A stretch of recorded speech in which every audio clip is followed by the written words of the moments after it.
ကဲဒါဆိုရင်ဒီနေ့ကစပြီကျွန်တော်တို့စပြီ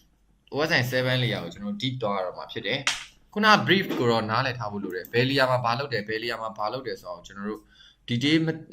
နည်းနည်းတော့ပေါ့နော် summary သဘောမျိုးတော့သိထားမှရမယ်အခုကစပြီကျွန်တော်တို့ detail သွားပြီ physically က trade to ပြောကြရတော့ဘာမှမရှိဘူးခုနကကျွန်တော်ပြောထားတဲ့အချက်လေးတွေကိုမှတ်မိရတယ်နံပါတ်1လျှက်စစ်ကြိုးပေါ်ကနေသွားရမှာဖြစ်တဲ့အတွက်ကြောင့်လျှက်စစ်ကြိုးဆိုလဲလျှက်စစ်ကြိုးပေါ့ဗျာ Wi-Fi ပေါ်ကဆိုလဲဒီ analog signal ပေါ့လျှက်စစ် signal ပဲဖြစ် Wi-Fi signal ပဲဖြစ်ငြိမ်လားလုံလောက်ရှိရလားသူသွားလို့ရတဲ့အလုံလောက်ရှိရလားဆိုတော့သူစစ်တယ်သူလုပ်တဲ့အချက်နံပါတ်2ပို့ရမယ့်ဟာဆိုလို့ရှိရင်ပို့လို့ရတဲ့ဟာလားရတယ်ဆိုရင်ဘယ်လိုပို့ရမလဲပို့လို့မရတဲ့ဟာဆိုရင်တော့မပို့သေးဘူးပေါ့ဗျာရှင်းတယ်ပေါ့နော်ပို့လို့ရတဲ့ဟာလားလို့ဆုံးဖြတ်တယ်ခုနပြောလို့ပေါ့ဒါကသူအချိန်မရောက်သေးတဲ့အတွက်ကြောင့်မပို့ရဘူးအဲ့ဒါဆိုမပို့ဘူးအချိန်ရောက်ပြီဟေးဆိုရင်ဒါပို့ရတော့မယ်ပို့တော့မယ်ဆိုရင်ဘယ်လိုပုံစံနဲ့ပို့မလဲ flow control လိုက်တော့မယ်ပြီးတော့ကျွန်တော်တို့ bit byte တွေပြောင်းမယ်ပြောင်းပြီးတော့မှအဲ့မှာလွတ်လိုက်ဘယ်လိုပို့လဲဆိုရင်အဲ့ bit byte တွေပြောင်းပြီးပို့တယ်ပေါ့ဗျာအဓိကပြောရရင်တော့เนาะအဲ့တော့အနှစ်ချုပ်ပြောရရင်ပို့ရမယ့်ဟာလားဒုတိယချက်ကပို့ရမယ့်ဟာလားမပို့ရမယ့်ဟာလားဆုံးဖြတ်တယ်ပြီးရင်ဘယ်လိုပို့မလဲဆုံးဖြတ်ပြီးတော့ပို့တယ်လက်ခံမယ်ဆိုရင်လည်းလက်ခံတင်တဲ့ဟာလားလက်မခံတင်တဲ့ဟာလားဆုံးဖြတ်တယ်သူစီပို့တာမဟုတ်ဘူးဆိုရင်တစ်ခါလေးဖြတ်ချမယ်လက်ခံတင်တဲ့ဟာဆိုရင်လက်ခံပြီးတော့မှသူကဘာလုပ်လဲဆိုတော့ဆက်ပြီးတော့နောက်ထပ် layer တွေစီကိုဆက်ပို့ပေးတယ်ဒါသူ့ရဲ့လှုပ်ဆောင်ချက်ပဲ main functionality အနေနဲ့ဆိုလို့ရှိရင်တဲ့စာထဲမှာတော့သူကအောက်ဆုံးက layer ဖြစ်တယ်တဲ့သူက establish maintain and deactivate the physical connection ဒါကတော့ physical connection တစ်ခုကိုကျွန်တော်တို့တိဆောက်ရတာတို့ပြီးတော့ maintain လုပ်ရတာတို့ deactivate လုပ်ရတာ activate လုပ်ရတာတို့ဒါတွေကိုကျွန်တော်တို့လုပ်ရတဲ့နေရာပေါ့နော်ဒါတော့ရှင်းပါတယ်အရက်စကားနဲ့ပြောရလို့ရှိရင် physical connection ဆိုတာကြိုးကိုပြောတာဗျာအဲ့တော့ကြိုးထိုးရတာတို့ကြိုးကောင်းညရတာတို့ကြိုးမိမမိလုပ်ရတာတို့maintain ပေါ့နော်ကြိုးမိမမိတို့နောက်ကကျွန်တော်တို့ဒီ MAC address တွေတကယ်အလုပ်လုပ်လားမလုပ်လားပေါ့အဲ့ဒါမျိုးတွေပေါ့နော်ပြီးတော့ကျွန်တော်တို့က network enable disable အဲ့ဒီကိစ္စတွေအဲ့ဒါတွေကိုကျွန်တော်တို့ကလုပ်ရတယ်လို့ပြောတာသိရမလား ncpa.cpm မှာသွားပြီးတော့ network ပေါ်မှာ right click ထောက် enable network ပေါ်မှာ right click ထောက် disable အဲ့ဒါတွေအားလုံးက physical layer ကိုသွားပြီး effective ဖြစ်တယ်ပေါ့ဗျာဒါကိုပြောချင်တာเนาะspecific mechanical electronic ခုနကျွန်တော်ပြောတဲ့ electrical ကိစ္စတွေပါတယ်เนาะနောက်ကကျွန်တော်တို့ကnetwork interface specification တွေnetwork interface တွေစုံဖြတ်တယ်အခုပို့ရမှာကိုယ်ရေးစကိုပို့ရမှာလား fast ethernet ကိုပို့ရမှာလားဒါတွေကိုသူစုံဖြတ်တာပေါ့နော်အဲ့ဒါမျိုးပေါ့အဲ့ပုံမှာမူတည်ပြီးတော့မှအဲ့လမ်းကြောင်းပုံမှာမူတည်ပြီးတော့မှသူကခုနကျွန်တော်ပြောလို့ frame တစ်ခုနဲ့တစ်ခုကြားမှာဘယ်လောက်ဟာမလဲအဲ့ဒါလေးတွေသူစုံဖြတ်တယ်ပေါ့ဒါ physical layer ပါပဲဒါပေမဲ့ကျွန်တော်အဲ့လိုစာကြီးကိုဖတ်မပြချင်ဘူးကျွန်တော်အဓိကဟာကိုပြောချင်တယ် physical layer လို့ပြောလိုက်ရင်ကျွန်တော်စိတ်ထဲမှာ project တွေလည်းနည်းနည်းနီးစားပါတော့တော်တော်များကျိုးကိုရင်စမြင်တယ်ကျိုးကမှန်ပါတယ်ကျိုးကအရင်စမြင်မှာဒါပေမဲ့ကျွန်တော်တကယ် real world project မှာကျွန်တော် rack ဆိုတဲ့အရာလည်းတည်တင်တယ်ကျွန်တော် network တကယ်ဆင်ပြီဆိုရင်အခုကစပြီးကျွန်တော် real world နဲ့နည်းနည်းနီးစအောင်ပြောမယ် rack တွေnetwork တကယ်ဆင်ပြီဆိုရင်ကျွန်တော်က device တွေများတယ်စနစ်တကျတွေ့တန်းဖို့လိုတယ်ဆိုရင်ဒီလို rack တွေသုံးရတယ်ဒါကို rack လို့ခေါ်တာပေါ့နော်ဒါကတော့သေးတယ် 9U rack လို့ခေါ်တယ်ဒီထက်သေးတာရှိတယ် 6U rack လို့ခေါ်တယ် 6U 9U အဲ့လိုမျိုးတွေရှိရပေါ့နော် 15U အဲ့လိုမျိုး U တွေရှိတယ်အဲ့တော့ rack ဆိုတဲ့ဒီကောင်လေးကဘာနဲ့လာလဲဆိုတော့အဲ့လို U နဲ့လာတယ်ဒီပုံမှာဆိုရင်ဒါကျွန်တော် server တစ်လုံးမှမပါဘူးဒါ switch တွေကြီးပဲအဲ့တော့အဲ့ဒီ switch တွေအများကြီးကိုထည့်လို့ရဖို့အတွက်ဒီဘေးကဟာဒီလိုဘုံပေါ့ဗျာပြောရရင်ဒီလိုဘုံပေါ့အဲ့ဒီလိုဘုံကိုကျွန်တော်တို့က rack လို့ခေါ်တယ်ဒါကဘေးနဲ့ရန်တွေကိုဖွင့်ထားလို့တကယ်တော့ပြီးလို့ရှိရင်ကျွန်တော်တို့အကုန်ဖုံးရမှာဒီအနောက်ကလွဲလို့ရှေ့ရဲ့ဒီဘက်ဘေးတွေရဲ့အကုန်လုံးပေါ့နော်အဲ့ဒါတွေအကုန်လုံးကိုကျွန်တော်တို့ကပြန်ပြီးတော့အဖုံးပြန်ဖုံးရမှာဖုံးလိုက်ရင်ဘယ်လိုဖြစ်သွားမလဲဆိုတော့ဒီလိုဖြစ်သွားမယ်အဲ့ဒါကိုကျွန်တော်တို့က rack လို့ခေါ်တယ်အဲ့တော့ rack တွေကဘယ်လိုလာလဲဆိုရင်တော့ U တွေနဲ့လာတယ်အဲ့လို U တွေနဲ့လာတယ်သူကဒီ၃ဘော့ကိုတ U 1U လို့ခေါ်တယ်သူကဘေးမှာတော့ပေါ့လေးတွေရှိရဗျာခဏလေးကျွန်တော်ပြမယ်မသိရလူကတေချာလေးနားထောင်နော်ကျွန်တော်တကယ် real world ကြရင်ကို rack လည်းမကင်ဘူးရင်အတိုင်းပတ်နေအောင်သူကဒီဘက်ဘေးလေးမှာတော့အပေါက်လေးတွေပါတယ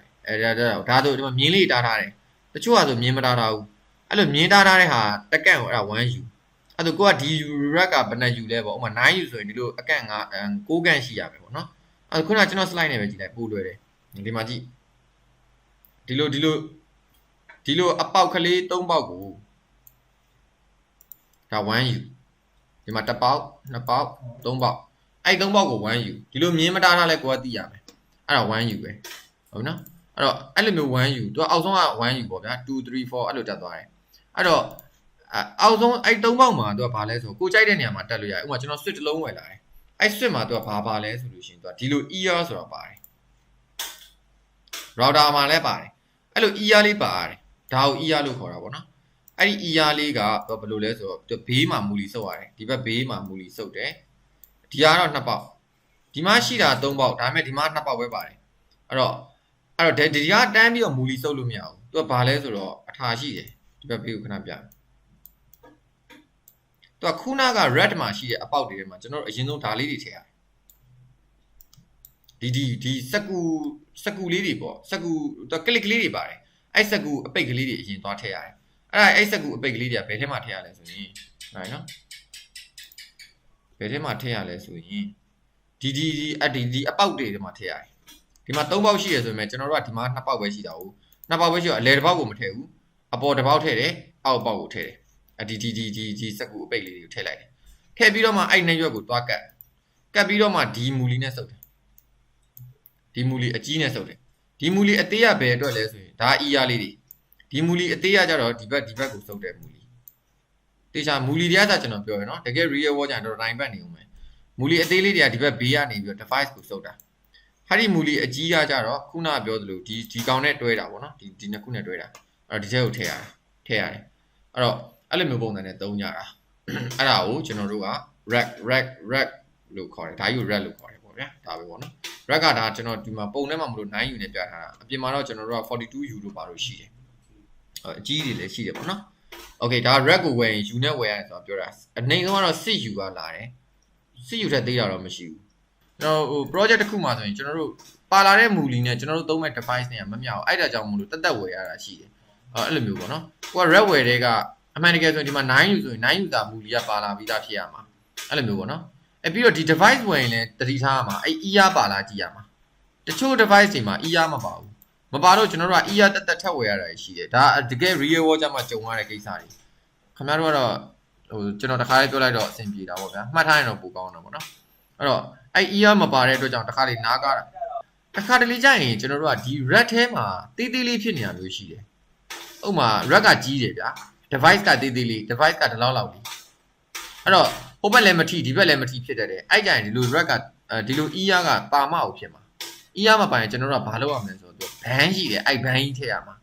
ဘန်းကြီးပေါ်မှာတင်ထားရမှာအဲ့တော့ကျွန်တော်တို့ကဘာဖြစ်လဲဆိုတော့ဒီ ER လေးတွေ view ဆိုင်ရမယ်ဒီမူလီတွေ view ဆိုင်ရမယ်အဲ့ဒါလေးတွေသတိထားရမယ်ပေါ့နော် physical layer လို့ပြောပြီးဆိုရင်တော့ကျွန်တော်တို့ကဘာတွေရှိမလဲဆိုတော့ red တွေရှိမယ် cable တွေရှိမယ် cable လို့ပြောရင်ကျွန်တော်တို့ twisted bell cable တွေ fiber cable တွေရှိမယ်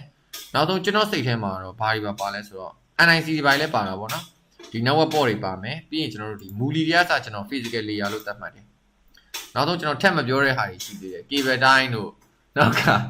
ဟိုဘာတွေလဲဟို cramper တို့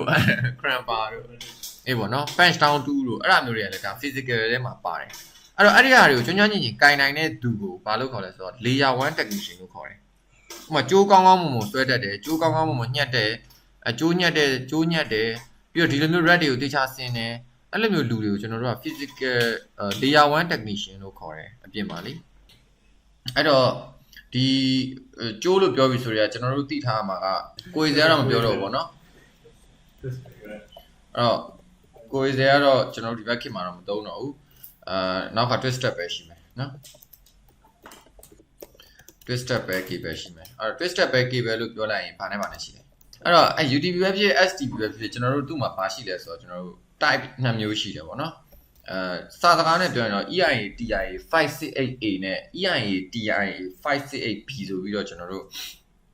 type A နဲ့ type B ဆိုပြီးတော့နှစ်မျိုးရှိတာပေါ့နော် type A ရဲ့ color လေးပြောပါဦး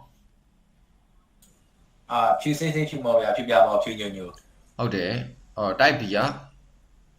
ဖြူမော်ဖြူစင်းဖြူပြစင်းဖြူစင်းဖြူပြစင်းဖြူညိုညိုဟုတ်တယ်เนาะဖြူမော်ပဲမှဖြူလိမ့်မှအဓိကကျွန်တော်တို့ကမှန်ဖို့အရေးကြီးတယ်ပေါ့နော်အဲ့တော့ဘာလို့ type A နဲ့ type B ကိုခွဲလိုက်တာ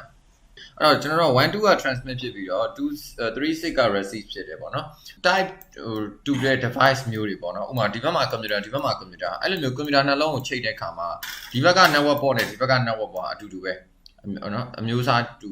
ပစ္စည်းတူတာကိုတူ တူတော့ကျွန်တော်တို့ကဒီကနေကြိုးချိတ်တယ်ကြိုးချိတ်တော့ဒီဘက်က1 2က transmit လုပ်မယ်ဆိုဒီဘက်က1 2ကလည်း transmit လုပ်မှာအဲ့တော့ဒီဘက်ကလည်း transmit ဒီဘက်ကလည်း transmit ဆိုရင်ဘာတွေဖြစ်သွားနိုင်လဲဆိုတော့ဂျားထဲမှာကျွန်တော်တို့ cross talk လို့ခေါ်တယ်တနည်းအားဖြင့်ပြောရင် collision detection လို့ခေါ်တယ် data type တာပေါ့ဗျာ data type မှုတွေဖြစ်တယ်ဖြစ်တော့ကျွန်တော်တို့ကပို့လို့မရအောင်အဲ့တော့ဒီဘက်က transmit ဆိုရင်တစ်ဖက်က receive ဖြစ်ဖို့လိုတယ်တစ်ဖက်က transmit ဆိုရင်တစ်ဖက်က receive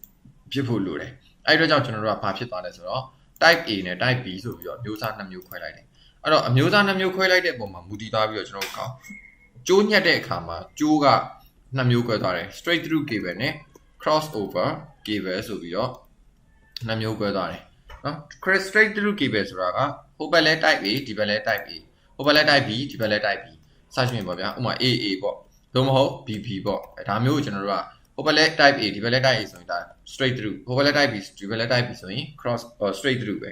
တစ်ဖက်က type A တစ်ဖက်က type B ဆိုရင်ဒါကျွန်တော်တို့က cross over cable လို့ခေါ်တယ်အဲ့တော့တစ်ဖက်က B တစ်ဖက်က A ပေါ့အဲ့လိုမျိုးဆိုလို့ရှိရင်ဒါ cross over လို့ခေါ်တယ်အဲ့တော့ straight through နဲ့ cross over ဘယ်နေရာတွေမှာသုံးလဲเนาะအဲ့တော့ကျွန်တော်တို့က device မတူတာ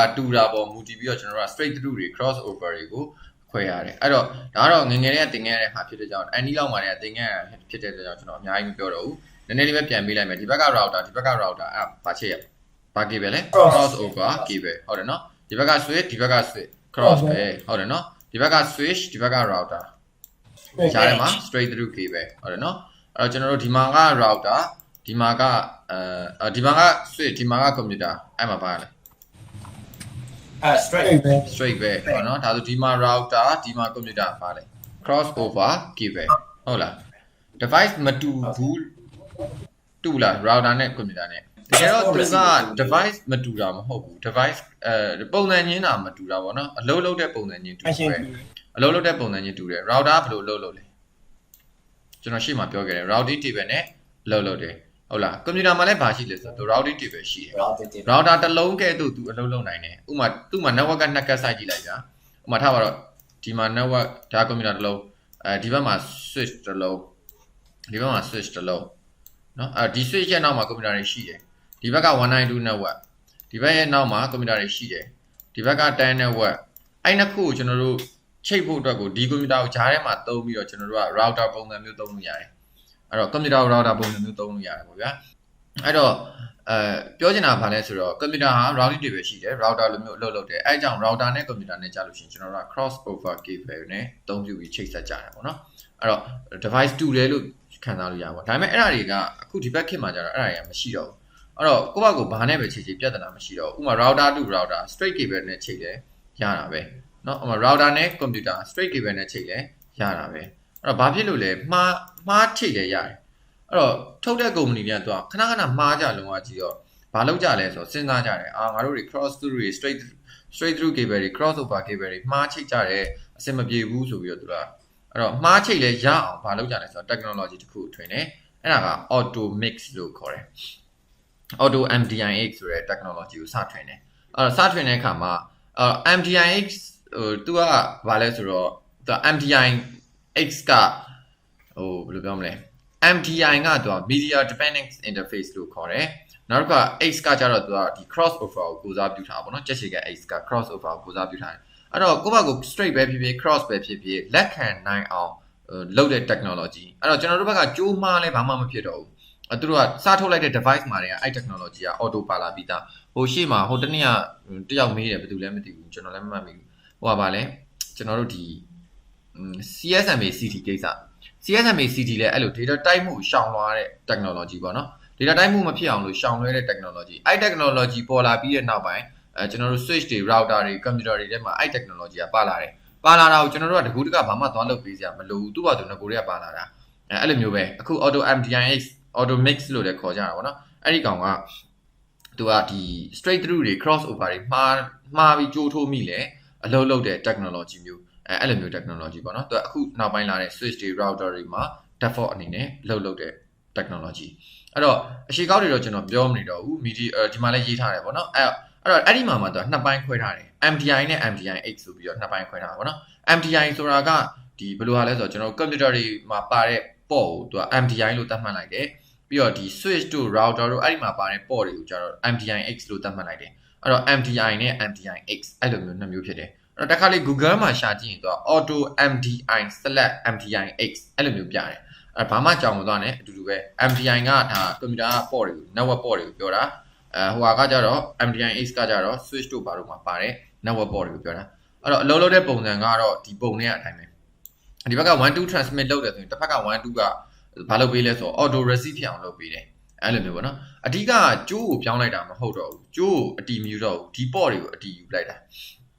အဲ့တော့ကွန်ပျူတာမှာပါတဲ့ network port တွေကိုကွာမင်းတို့ MDI ဆိုပြီးသတ်မှတ်ငါတို့တခြား device တွေဟာတွေကိုတော့ MDI-X လို့သတ်မှတ်မယ်အဲ့တော့ MDI ကလာတဲ့ကောင်ဆို MDI-X က receive လုပ် MDI-X ကလာတဲ့ကောင်ဆို MDI က receive လုပ်အဲ့လိုမျိုးပေါ့ဗျာဆိုလိုတာအဖိုးနဲ့အမနဲ့ခွဲပေးလိုက်တဲ့သဘောပဲအဲ့လိုမျိုးပေါ့နော်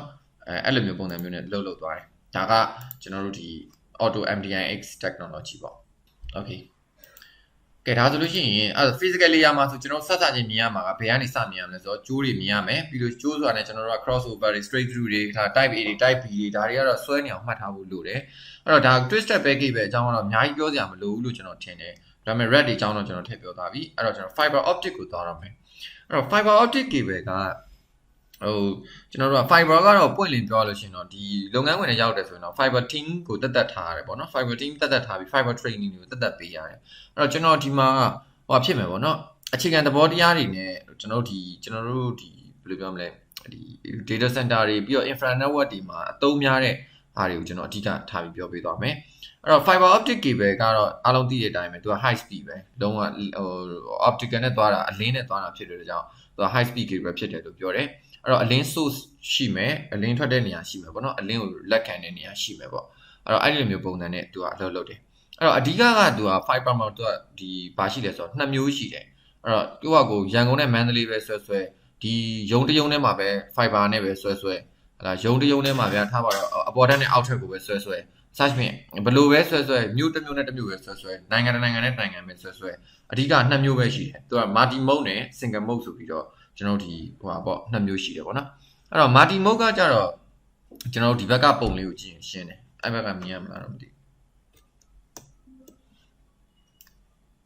ဒါလေးပေါ့နော်အပေါ်ကောင်က multi mode အောက်ကကောင်က single mode အဲ့တော့ multi mode ကကြတော့သူအထက်ထက်ကသူက glass ကိုသို့မဟုတ် plastic ကိုပေါ့နော်အဲ့တော့တော်တော်များတော့ glass ကိုသုံးကြတာပေါ့အဲ့ဒါကြောင့် fiber ဆိုရင်ကျွန်တော်တို့ကမချိုးနဲ့ကျိုးကိုမခောက်ပစ်နဲ့အဲ့လိုမျိုးပြောကြတာဒီထက် glass နဲ့သွားတာဖြစ်တဲ့ကြောင့်တချို့ကြောင့်လည်း plastic ပါတကယ်တော့ glass အမှန်မဟုတ်ဘူးဘာဖြစ်လဲဆိုတော့သူကအဲ့ glass ကိုကအဝကျဲတယ်အထက်မှာဟိုပိုက်လှိုင်ကောင်းကျဲတယ်ပေါ့ဗျာကျဲတော့အလင်းကဘာဖြစ်လဲဆိုတော့ဟိုအများကြီးသွားတယ်ပေါ့အဲ့ဒါကြောင့်ကျွန်တော်တို့ဘာဖြစ်လဲဆိုတော့ data ကိုအများကြီးတင်နိုင်တယ်ဟုတ်နော်အဲ့တော့ single mode ကကြအဲ့လိုမဟုတ် glass ကိုကသေးတယ်သေးပြီးတော့ကျတော့အလင်းကိုနည်းနည်းချင်းတည်တယ်ပေါ့နော်နည်းနည်းဟို data ကိုနည်းနည်းချင်းတည်တယ်သွားတယ်ပေါ့အလင်းကစူးပြီးထွက်သွားတယ်ပေါ့ဒီကောင်ကတော့အလင်းကဖြာပြီးထွက်တယ်ပေါ့အဲ့တော့အဲ့နှစ်ခုရှိတယ်အဲ့တော့အဲ့ဒီမှာသူကဘာတွေရှိသေးလဲဆိုတော့ကျွန်တော်ဒီ ohm တွေရှိတာပေါ့နော် ohm meter တွေရှိတယ်အဲ့ဒါတွေကတော့ကျွန်တော်အောက်မှာ table နဲ့ထပ်ပြပေးမယ်သူက glass 6ပေါ်မူတည်ပြီးတော့မှကျွန်တော်တို့က long distance ကြီးကွာသွားတယ်ဘယ်လောက်ဝေးကိုချိန်လို့ရတယ်ဆိုတဲ့ဟာတွေရှိတယ်အဲ့တော့အဓိကပြောချင်တာကတော့fiber မှာကျွန်တော်တို့ multi mode ရယ် single mode ရယ်ဆိုပြီးနှစ်မျိုးရှိတယ် multi mode ကကြတော့ data ကိုအများကြီးတည်သွားနိုင်တယ်ဒါပေမဲ့သူက short part ပဲအရန်အဝေးကြီးကိုတည်လို့မရဘူး single mode ကကြတော့အဲ့လိုမဟုတ်ဘူး long distance ကိုသွားတယ်ကျွန်တော်တို့ကအဝေးကြီးကိုချိန်မယ်ဆိုလို့ရှိရင် single mode တွေကိုသုံးပြီးချိန်တယ်သို့တော့ data ကတော့အများကြီးမတည်နိုင်ဘူးအဲ့တော့ဟိုအားနည်းချက်ရှိတယ်လို့အားသာချက်ရှိတာပေါ့နော်အဲ့တော့ဒါကိုကျွန်တော်ရှေ့တန်းနေမှာကျွန်တော်အမြဲတမ်းပြောတဲ့စကားရှိတယ်ကျွန်တော်ငယ်ငယ်တော့လက်နှိပ်ဓာတ်မီစော့တယ်လက်နှိပ်ဓာတ်မီကသူကအလင်းကဖြာထွက်တယ်အဲ့နော်ဒါပေမဲ့တစ်ခါကျွန်တော်နောက်တစ်ခုကကျတော့ laser pointer လေးတွေစော့တယ် laser pointer လေးကျတော့အနီရောင်တန်းလေးလင်းလေးကစူးပြီးသွားတယ်အဲ့တော့ကျွန်တော်လက်နှိပ်ဓာတ်မီနဲ့ဒါကလက်နှိပ်ဓာတ်မီကလို့ဖြာထွက်တယ်လက်နှိပ်ဓာတ်မီနဲ့ဒီ laser တန်းနဲ့ဘယ်ကပိုရောက်တယ် laser ကပိုရောက်တယ်ဘာဖြစ်လို့လဲဆိုတော့ကျွန်တော်တို့ကဒီကိုယ်ကိုတီးလေးလုပ်ပြီးတော့စူးပြီးတော့အလင်းကထွက်တာဖြစ်တဲ့ကြောင့် तू ကပို့ပြီးတော့ long distance ရတယ်ပေါ့နော်ဒီကောင်ကကျတော့အလင်းကိုဖြာပြီးသွားတာဖြစ်တဲ့ကြောင့် तू short distance ပဲရမယ် short path ပဲရမှာပေါ့အဲ့လိုမျိုးပုံစံမျိုးဖြစ်တယ်အဲ့ဒါ fiber ကိုကျွန်တော်အစင်းဒီမုံနှစ်ခုကိုအရှင်းဆုံးပုံစံနဲ့မြင်အောင်ပြောပြတာပေါ့နော် okay အဲ့တော့ multi mode မှာက तू က OM1 OM2 OM3 OM4 OM5 ဆိုပြီးရှိတယ်အဲ့တော့ကျွန်တော်တို့ twisted pair တွေမှာ cat 1 cat 2 cat 3 cat 4 cat 5 cat 6အဲ့လိုမျိုးရှိတယ်လို့မျိုးပဲဒီမှာလဲ OM1 OM2 OM3 OM4 OM5 ဆိုပြီး multi mode မှာရှိတယ် multi mode တွေအကုန်လုံးကတော့ short range ပဲရမယ် short range ပဲရမယ်ပေါ့နော်အဲ့တော့အလုံးစုံကျွန်တော်တို့ကဘယ်လောက်ပဲရမလဲဆိုတော့ meter 440150အဲ့လောက်ဝန်းကျင်ပဲရမယ်ပေါ့နော် fast ethernet မှာဆိုရင်ကျွန်တော်တို့ဒီ2 km ထပ်ပို့ပြီးတော့သွားလို့မရတော့ဘူးအဲ့ဒါ multi mode ရဲ့ထူးခြားချက်ပေါ့နော်2 km ထပ်သွားလို့မရဘူး gigabit ethernet ဆိုရင်1100 ဖြတ်သွားလို့မရဘူးတန်းကြီးဆိုရင်ဒီထက်သွားလို့မရဘူးသူ့ရဲ့ဒီ range တွေရှိတယ် single mode ကျတော့အဲ့လိုမဟုတ်တော့ဘူး single mode ကျတော့ကျွန်တော်တို့ကဒီသူက OS1 နဲ့ OS2 ဆိုပြီးတော့နှစ်မျိုးလာတယ်အဲ့တော့အကုန်လုံးနှစ်မျိုးလုံးကသူကဘာဖြစ်လဲဆိုတော့ဒီတိုင်းပဲသူ့ရဲ့ဒီ length တွေတိုင်းပဲဘာကွာွားလဲဆိုတော့ဒီ ohm meter ပဲကွာွားတယ်တခြားဘာမှမကွာွားဘူးပေါ့နော်အဲ့တော့ဒီဟာလေးတွေပဲဟို distance ကတော့အတူတူပဲ fast ethernet ဆိုရင်40 km OS1 ပဲဖြစ်ဖြစ် OS2 ပဲဖြစ်ဖြစ် gigabit ဆိုလဲ100 km 40 km အဲ့တော့ကျွန်တော်တို့ကမျိုးတစ်မျိုးနဲ့တစ်မျိုးချိတ်ကြပြီဆိုတော့ single mode ကိုသုံးကြပြီးတော့ဒီရုံးတွင်းမိုင်းလောက်ပဲဆိုလို့ရှိရင်တော့ multi mode ကိုသုံးကြတာများတယ်အဲ့တော့ဒါကပြဿနာမရှိဘူး single mode ပဲဖြစ်ဖြစ် multi mode ပဲဖြစ်ဖြစ်အဲ့ဒါပြဿနာမရှိသေးဘူးပြဿနာရှိတာဒီခေါင်းနေကိစ္စအဲ့တော့ကျွန်တော်တို့ single mode ကိုပဲသုံး multi mode ကိုပဲသုံး fiber မှာကျွန်တော်တို့ကဒီခေါင်းလေးတွေရှိတယ်အဲ့တော့ကျွန်တော်တို့ RJ45 connector လိုမျိုးပေါ့နော် fiber မှာလည်းခေါင်းလေးရှိတယ်သူ့မှာ၄မျိုးရှိတယ် LC ရယ် SC ရယ် ST ရယ် FC ရယ်ဆိုပြီးတော့အားလုံးပေါင်း၄မျိုးရှိတယ်ဒါပေမဲ့ကျွန်တော်တို့အပြင် real world မှာအသုံးများတာက LC ရယ် SC ရယ် ST ရယ်ဆိုတဲ့၃ခုအသုံးများတယ် FC ကတော့အသုံးနေတယ်ပေါ့နော်ဒီကောင်ကတော့အသုံးနေတယ်ဒီဘက်ကကောင်တွေအသုံးများတယ်အဲ့တော့ကျွန်တော်တို့ကဒီခေါင်းလေးနဲ့ရင်းနှီးနေဖို့လိုတယ်ဒါတွေကလည်းကျွန်တော်ထင်ပါတယ်တိတ်မစိမ့်တော့ဘူးကျွန်တော်တို့အိမ်မှာ internet ချိတ်တယ်ပါညာ fiber နဲ့ယူရဲဆိုရင်အဲ့လိုခေါင်းလေးတွေကျွန်တော်တို့တွေ့နေရလိမ့်မယ်ST ကတော့နည်းနည်းရှားတယ် ST ကတော့ကျွန်တော်တို့ကတကယ်9 network တွေပါတယ်မှာပဲသုံးတာများတာပေါ့နော်ကျွန်တော်တို့အိမ်တွေမှာတော့ဒီ LC ဆိုတဲ့ကောင်လေးကလာတာပေါ့နော်အဲ့ကောင်လေးကလာတာများတယ်အဲ့တော့ဟုတ်ပြီဒီ connector တွေကဟိုဘယ်လိုမျိုးလဲဒီတစ်ခုချင်းတွေကတော့ဒီမှာရေးပေးထားတယ်လောတဲ့ကျွန်တော်ဒါအောင်မဖတ်ပြသေးဘူးအဲ့တော့အောက်ကိုရှင်းသွားလိုက်မယ်အဲ့တော့ကျွန်တော်တို့ဒီအပြင် real world မှာကဒီလိုမျိုးကြိုးအဝါလေးတွေလိုလိမ်မော်ရောင်လေးတွေလိုသုံးတာများတယ်အဲ့ဒီကြိုးလေးတွေကိုဘာလို့ခေါ်လဲဆိုတော့ကျွန်တော်တို့က short band cable လို့ခေါ်တယ် short band cable လို့ခေါ်တယ်အဲ့ဒီ short band cable မှာမှသူကဘယ်လိုသွားလဲဆိုလို့ရှိရင်ဒီ SC ခေါင်းတို့LC ခေါင်းတို့ ST ခေါင်းတို့အဲ့လိုမျိုးလေးတွေကျွန်တော်တို့ခေါင်းပြောင်းတာပေါ့နော်ခေါင်းပြောင်းပြီးတက်ကြတယ်ဒါပေမဲ့ကိုကခေါင်းကလွယ်တကူမရှိဘူးဆိုရင်အဲ့လို ready made လုပ်ပြီးသားကြိုးလေးတွေရှိတယ်အဲ့တော့ ST to LC အဲ့လိုမျိုးကြိုးတွေရှိတယ်နောက်က ST to LC ဒီလိုကြိုးတွေရှိတယ် SC to LC ဒီလိုကြိုးတွေရှိတယ်SC to LC ဒီလိုကြိုးတွေရှိတယ်အတူတူပဲဒါပေမဲ့ဘာကွာသွားလဲဆိုတော့သူက multi mode နဲ့ single mode ပုံမူတည်ပြီးတော့သူကအရှောင်ခွဲပေးထားတယ် single mode ဆိုရင်သူကအဝါရောင်လေးနဲ့သွားမယ် multi mode ဆိုရင်လိမ်မော်ရောင်လေးနဲ့ထားတယ်ဒါကတော့သူရဲ့ standard color တွေပေါ့နော်အဲ့တော့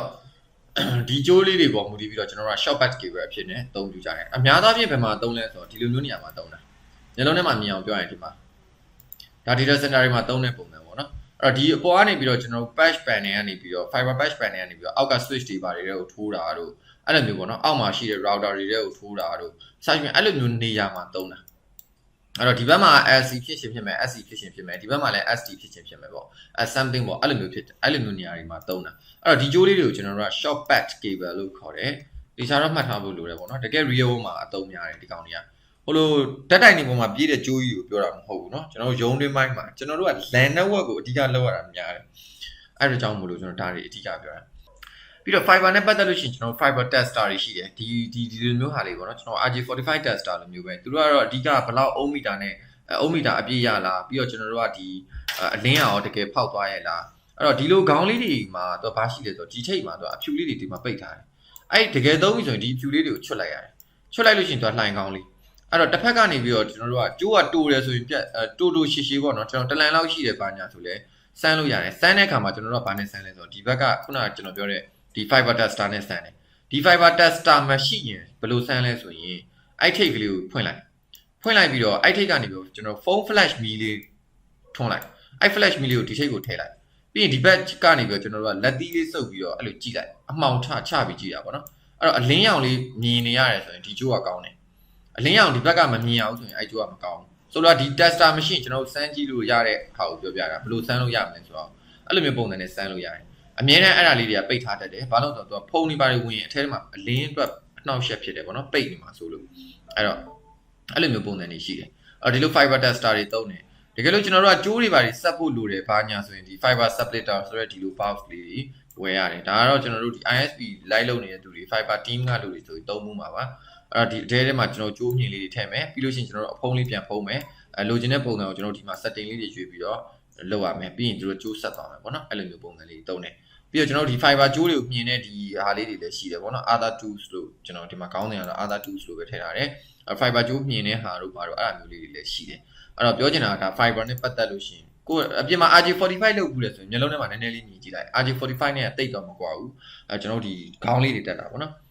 ဒီခေါင်းလေးတွေတက်တဲ့နေရာပဲကွာဒီခေါင်းလေးတွေနဲ့ပတ်သက်တဲ့ဒီ installation လောက်တာကလည်းပြဿနာမရှိဘူး YouTube မှာကြည့်လို့ရတယ်ဒီကြိုးလေးတွေကမြင်လိုက်တယ်မြင်လိုက်လို့ရှိရင်သူကဒီအလဲမှာဒီလိုအမြင်လေးဒီလိုအမြင်လေးအဲ့လိုအမြင်လေးထွက်လာလိမ့်မယ်အဲ့လိုအမြင်လေးထွက်လာပြီဆိုလို့ရှိရင်ကျွန်တော်တို့ဒီအဖြူကိုအရင်ထည့်ပြီးလို့ရှိမှကျွန်တော်တို့ဒါလေးထည့်ပြီးရင်ခေါင်းညှက်ချပတ်ဒါပဲပြီးသွားပြီအဲ့လိုမျိုးပုံစံမျိုးလေးလုပ်တယ်ဒီကောင်ဆိုပိုတောင်လွယ်သေးတယ်ဒီကောင်ဆိုရင်အရစ်ကလေးနဲ့သွားတာဒီရစ်ကလေးနဲ့အဲ့လိုမျိုးပုံစံမျိုးသုံးတာပေါ့နော်အဲ့တော့ဒါကကျွန်တော်တို့ real world မှာသုံးတဲ့ပုံစံကျိုးတွေရဲ့ခေါင်းတွေရဲ့ကိုကျွန်တော်သိထားဖို့လိုတယ်အဲ့တော့ပြန်ပြီးတော့ဒီဟာကိုပြန်ပြောရမယ်ဆိုလို့ရှိရင်ကျွန်တော်တို့က SD ကဘယ်မှာသုံးလဲဆိုလို့ရှိရင် single mode တွေမှာသုံးရတယ်နောက်တစ်ခုက LC ကတော့ကျွန်တော်တို့ကဒီ SSD transceiver တွေဘာတွေနဲ့တွဲသုံးတဲ့အခါကျလို့ရှိရင်တော့ LC ကအသုံးများတယ်ပေါ့နော်ဒါကတော့ဒီ LC ကတော့အသုံးများသုံးကောင်ပဲအခုကျွန်တော်တို့ဒီ ISP ကလာတဲ့ကြိုးတွေလို့ဘာလို့ဆိုလဲဒါ LC နဲ့လာတာများတယ်နောက်တစ်ခုကကျွန်တော်တို့ဒီ Cisco switch တွေဘာတွေ router တွေဝယ်ရဆိုရင်ကျွန်တော်တို့ကဒီ SSB module တွေရှိတယ် ISSB module တွေဆိုရင်သူက LC connector တွေနဲ့လာတာများတယ်နောက်တစ်ခုက FC သူကတော့နည်းနည်းအသုံးနဲ့တယ်သူက single mode အတွက်သုံးတယ်သူ့ကိုတော့ကျွန်တော်တို့ကဒီအဝေးပြေးတဲ့ LAN တွေပါတယ်လို့ပြီးတော့နောက်ကမြို့နယ်တစ်မြို့နယ်နဲ့တစ်မြို့နယ်ချိတ်တဲ့ကြိုးတွေမှာတော့အသုံးများတွေ့ရတယ်ပေါ့နော်နောက်က SD ကတော့ခုနပြောသလိုပဲဒီသုံးခုကကျွန်တော်တို့ကြိုက်တဲ့အချိန်မှာကျွန်တော်ရဲ့ LAN network ထဲမှာသုံးလို့ရတယ်ဒီဘက်ကသုံးခုကအဲ့လိုမျိုးပေါ့နော်အဲ့တော့သုံးတဲ့ပုံစံကိုကျွန်တော်ပြောပြမယ်အဲ့တော့ကျွန်တော်တို့ကထားပါတော့ data center တစ်ခုတည်ဆောက်တော့မယ်ဒါမှမဟုတ် band တစ်ခုအတစ်ဆောက်မယ်fiber တွေနဲ့ပြေးမယ်ပေါ့ပြေးမယ်ဆိုကျွန်တော်တို့က ISP တစ်ခုစီကနေ fiber line ယူမယ် fiber line ယူတဲ့အခါမှာသူတို့ကိုကျွန်တော်တို့ကတစ်ခါတည်းပြောထားရမှာသူတို့ကလာမှာ fiber ကျိုးကိုဆွဲလာပြီထားပါတော့ဗျာ data ရပဲဆွဲမြေအောင်ထည့်ရပဲလာဘယ်ကလာတဲ့ fiber ကျိုးကဘယ်ကိုလာမလဲဆိုတော့ဒီ termination box လို့ခေါ်တာပေါ့အဲ့ termination box တွေကိုလာမှာလာတဲ့အခါမှာသူကဒီလိုမျိုးကျိုးတွေကိုခွေထည့်ထားမှာဒီလိုကျိုးတွေခွေထည့်ထားမှာဒါဒီဘက်ကဟာဒါ ISP လို့မြင်လိုက်မျက်လုံးထဲမှာတော့မြင်အောင်လိုက်ကြည့်ပေါ့နော်ကျွန်တော်လက်တွေ့ပြလို့မရလို့အဲ့တော့ဒီဘက်က ISP ကရောက်လာမယ်ရောက်လာတဲ့အခါမှာဒီ termination box ထဲမှာခွေမယ်ခွေတဲ့အခါမှာကျွန်တော်တို့ကကျွန်တော်တို့ယူတဲ့ plan ပေါ်မူတည်ပြီးတော့ဒီမှာပြန်ထွက်တဲ့ခေါင်းကိုကျွန်တော်တို့ကကြိုက်တာပြောလို့ရတယ်ကျွန်တော်ကို LC နဲ့ထွက်ပေးပါသို့မဟုတ်ကျွန်တော်ကိုSC နဲ့ထွက်ပေးပါသို့မဟုတ်ကျွန်တော်ကို SD နဲ့ထွက်ပေးပါ something ပေါ့တခုခုကျွန်တော်တို့တောင်းဆိုလို့ရတယ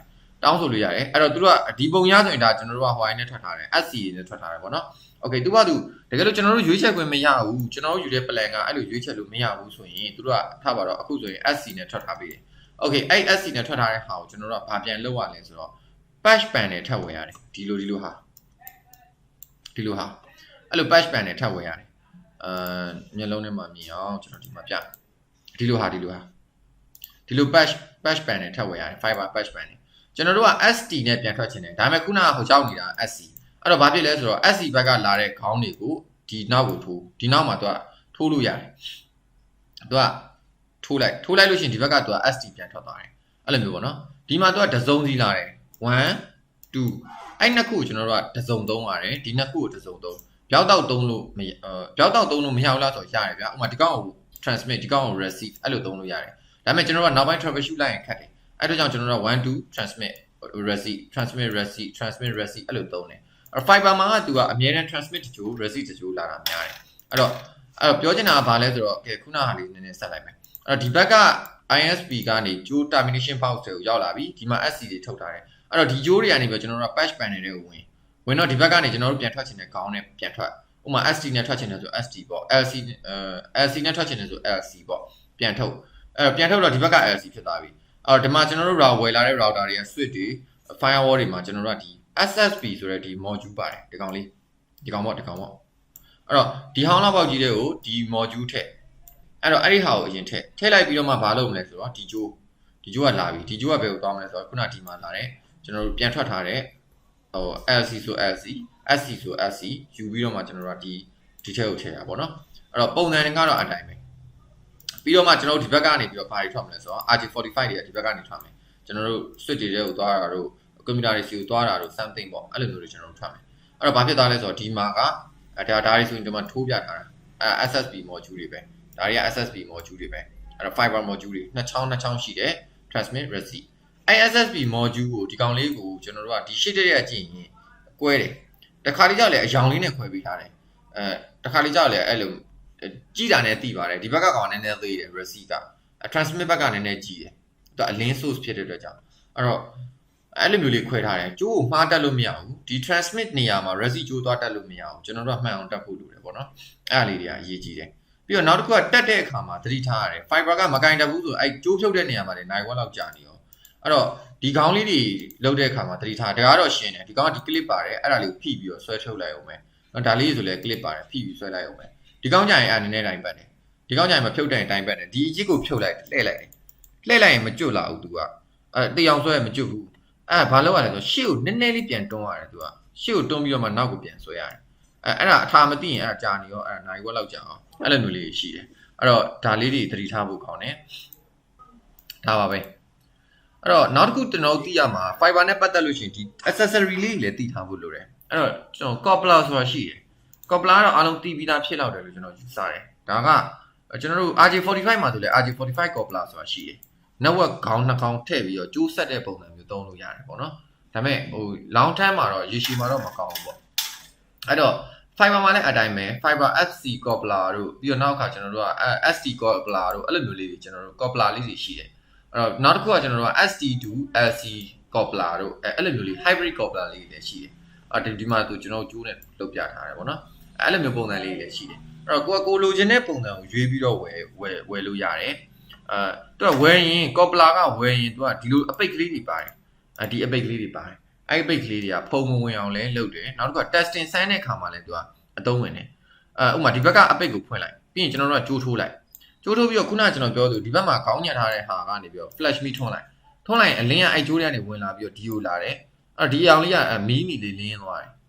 ်ဒီအနီလေးဆွတ်ထားတဲ့အတွက်ကြောင့်မီးနီလေးလင်းတယ်ပေါ့ဗျာအဝါရောင်ဆိုရင်တော့အဝါရောင်လေးလင်းမယ်ပေါ့အဲ့လိုမျိုးပုံစံနဲ့ကျွန်တော်တို့ကဆန်းလို့ရတယ်ဒါဆို coupler ကောင်းလဲကောင်းတယ်ကြိုးလဲကောင်းတယ်ပေါ့အဲ့လိုမီးလန့်တယ်ဆိုလို့ရှိရင်ဒီ LED မီးလုံးလေးလိုမျိုးဒါပေမဲ့အရန်တော့မလင်းဘူးပေါ့နော်နည်းနည်းတော့မိန်တာပေါ့အဲ့လိုမျိုးပုံစံလေးကြည့်ဆန်းလို့ရတယ်အဲ့တော့ဒါတွေကတော့ coupler တွေလည်းကျွန်တော်တို့ကတည်ဖို့လိုတယ်ပေါ့နော်နောက်တစ်ခုကဘာလဲဆိုတော့ကျွန်တော်တို့ဒီ fiber ကနေပြီးတော့ RJ45 ကိုပြန်ပြောင်းတဲ့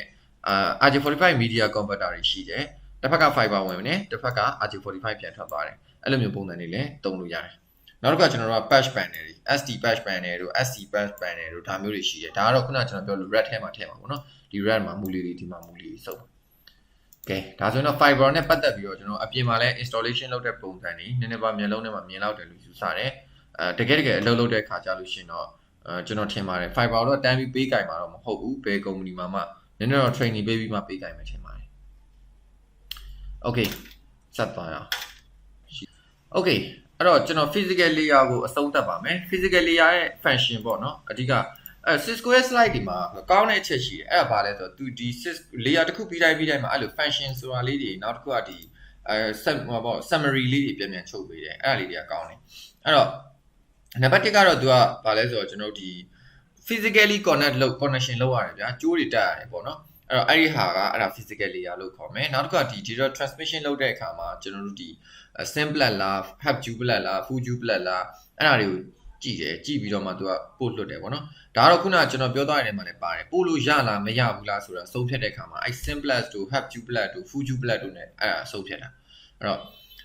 ပြီးတော့နောက်တစ်ခါ topology ကတော့သူ့မှာဘာမှ topology ဘယ်လိုပြောမလဲကျိုးထိုးတဲ့နေရာမှာတော့ topology သုံးပါပေါ့နော်ဘယ်လိုပုံစံနဲ့ထိုးမလဲတစ်ချောင်းနဲ့သွားမလားနှစ်ချောင်းသွားမလားစသဖြင့်အဲ့လိုမျိုးပုံစံတွေကျွန်တော်တို့စဉ်းစားရမယ်နောက်က signal တွေကလည်းကျွန်တော်တို့အရေးကြီးတဲ့ကိစ္စပဲ lethal signal သုံးတယ်ဆို lethal signal တွေညီမှုလို့လေ fiber နဲ့သုံးတယ်ဆို fiber signal တွေကိုကျွန်တော်တို့တိုင်းတာထားဖို့လိုတယ်ပေါ့နော်အဲ့တော့ physical layer မှာတော့အဓိကတော့ဒါပဲနံပါတ်1ကတော့ line configuration ကြိုးတွေပြေးထားရမယ်အဲ့လိုကြိုးတွေပြေးတဲ့အခါမှာဘယ်လို design နဲ့ပြေးမလဲနောက်ခါကျွန်တော် data transmission လုပ်တဲ့ဖို့အတွက်ကို simplet လားထားမလား half duplet လား full duplet လားဒါတွေကျွန်တော်တို့ကလုပ်ပေးထားရမယ်အဲ့ဒါတွေကကျွန်တော်တို့ switch တွေမှာ router တွေမှာလုပ်လို့ရတယ်ဥပမာဒီဘက်မှာ switch တစ်လုံးဒီဘက်မှာ switch တစ်လုံးပေါ့နော်layer ဟိုကကျွန်တော်တို့ switching ခိုင်းကြရင်တိလိမ့်မယ်ဒီဘက်နဲ့ကြိုးထိုးလိုက်တယ် switch နှလုံးထဲထိုးတာပဲဒါပေမဲ့ data ကမသွားဘူးဘာလို့မသွားလဲဆိုရင်ဒီဘက်ပေါ့ကသူက half duplet ဖြစ်နေတယ်ဒီဘက်ပေါ့က full duplet ဖြစ်နေအဲ့ဒါဆိုတိုင်ပတ်နေရေ